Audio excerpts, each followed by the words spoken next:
कक्षा 11 के व्यवसायिक संगठन के छात्र, आप लोगों ने पर्यावरण के संबंध में सुना होगा। कल इस संबंध में एक वीडियो भी बनाया था। पर्यावरण का प्रदूषण एक समस्या है।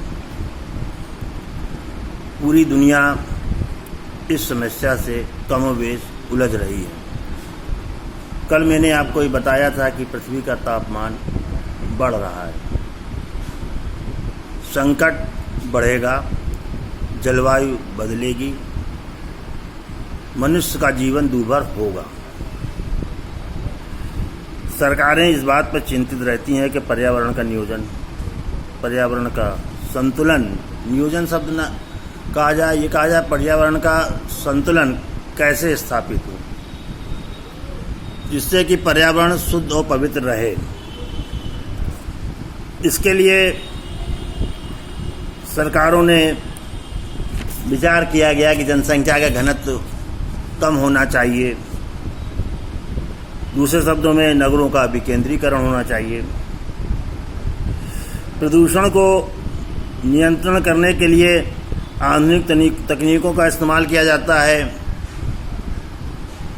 अशुद्ध जल को शुद्ध करने की तकनीक बाजार में आ गई है, अभी उतनी व्यापक नहीं है। सभी कुछ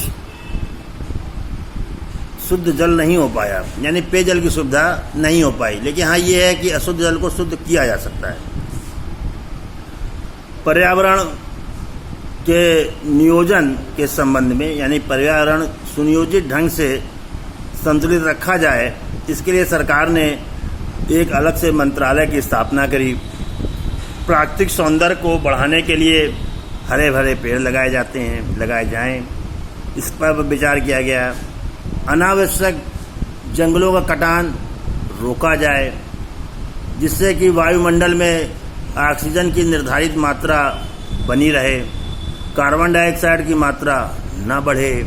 यह कार्बन डाइऑक्साइड की मात्रा बढ़ेगी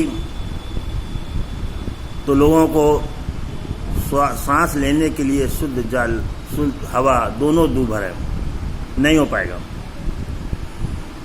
पर्यावरण के प्लानिंग के संबंध में सरकार के जो सुझाव हैं, जो प्लानिंग्स हैं, मतलब बनाई जाती हैं जिससे संतुलन रहे, उस संबंध में शिक्षा दी जाए, उसका व्यापक प्रचार प्रसार किया जाए और अन्य उपाय में जनसंख्या पर नियंत्रण रखा जाए।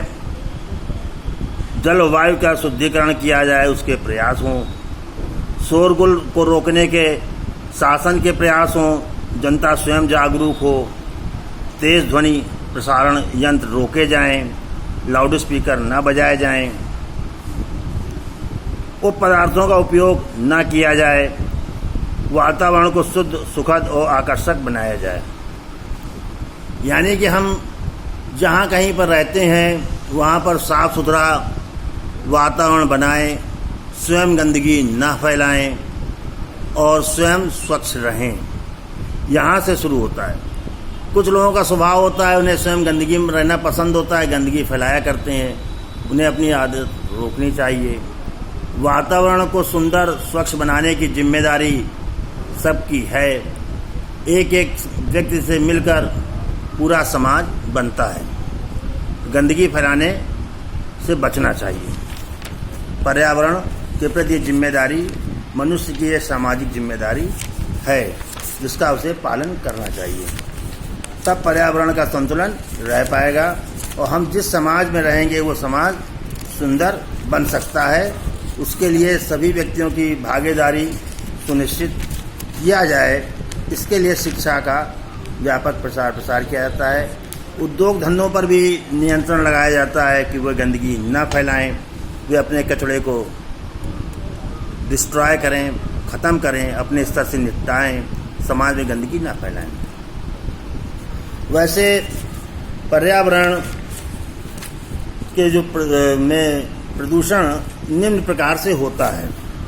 वायु प्रदूषण है, जल प्रदूषण है, मिट्टी में भी गंदगी लोग मचाते हैं, जिसे आप ऊसर मिट्टी कहते हैं ना, जिसमें कि बोले कि साहब कोई फसल नहीं होगी, इसमें कोई उपज नहीं होगी, ज़मीन कि मिट्टी खराब है साहब, इसमें फसल नहीं होती, तो उसे मृदा प्रदूषण कहते हैं, सॉइल पोल्यूशन, ध्वनि प्रदूषण, रेडियोधर्मी प्रदूषण और खाद्य प्रदूषण। खाने पीने की चीज़ों में जो मिलावट की जाती है वो खाद्य प्रदूषण में आता है, जिससे व्यक्ति बीमार पड़ जाता है, वो स्वस्थ नहीं रह पाता है। आज के ज़माने में लोग आर्थिक दृष्टि से इतने ज़्यादा रुपए कमाने में मशगूल हैं कि खाने पीने की चीज़ों में भी मिलावट करने से बाज नहीं आते। कुल मिलाकर मनुष्य का जो आचरण ही इसके लिए दोषी है। हम जब पर्यावरण को गंदा करते हैं या जो संतुलन प्रकृति के द्वारा है उसमें असंतुलन स्थापित करते हैं, तो हम अपने व्यवहार और आचरण से करते हैं, दोषी हैं इसके लिए। जनसंख्या जिन देशों में कम है वहाँ पर साफ सफाई ज़्यादा है, स्वच्छता ज़्यादा है, उसके बावजूद भी उनके कल कारखाने ऐसे हैं कि वहाँ पर वायु प्रदूषण है, रेडियोधर्मिता का प्रदूषण है, जिससे व्यक्ति जो है पूरी पृथ्वी प्रदूषित हो गई है।